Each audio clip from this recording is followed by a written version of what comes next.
No, I had an uncle that was in World War One. My father was the youngest of seven, and he essentially was told how to jump and how high. He taught at A&M when it was a college and then became a university.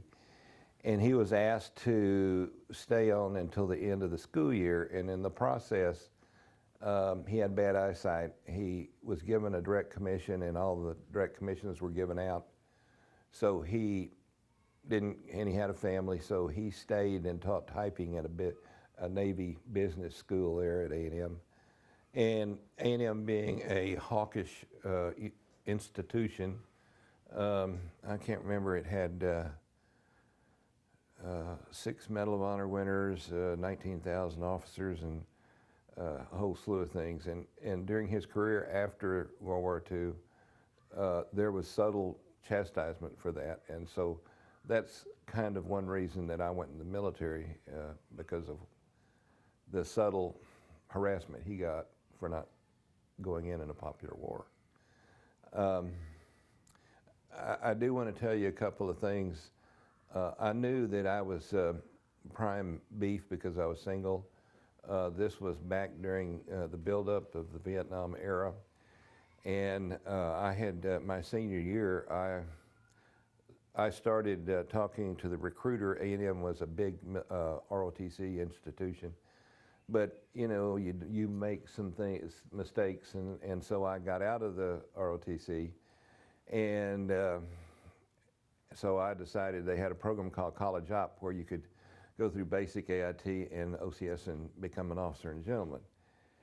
And I was working with the recruiter to do so, and I went down to Houston, spent the night down there, get cut 7 hours of class to do this.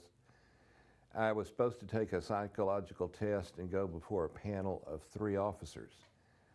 I had to be there at 6:30 in the morning. I was there, I took the test. It was about 45 minutes. And, and then around 11:30, they told me that I would not be seeing the panel of officers because this was on a Wednesday.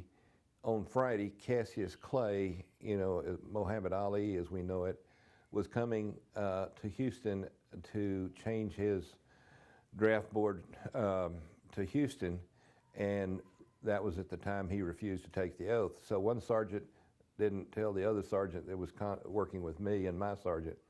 So I had to go back down, and you don't buck the system, and they asked me if I'd like to come back Saturday at 7 in the morning. So that meant going down the night before, staying in a flea-bitten hotel.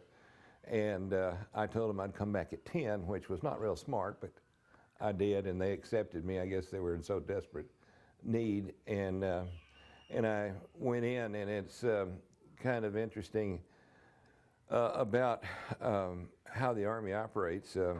We got there at 12:30 in the morning, filled out paperwork. They marched us around and get our clothing and stuff, and we were totally exhausted.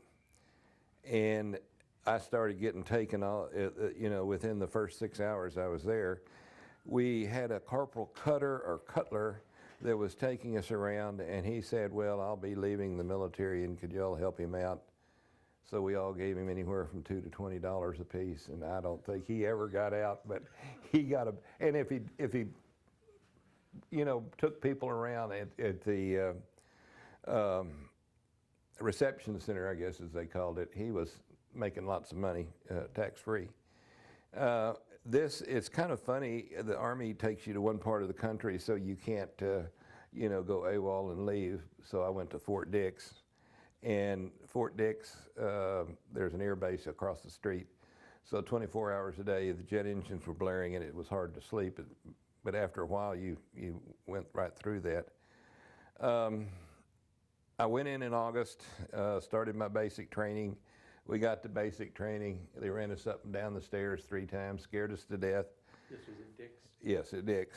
And this is, and we should say, you know, being young and naive, I chose the infantry, which is the military says, the queen of battle.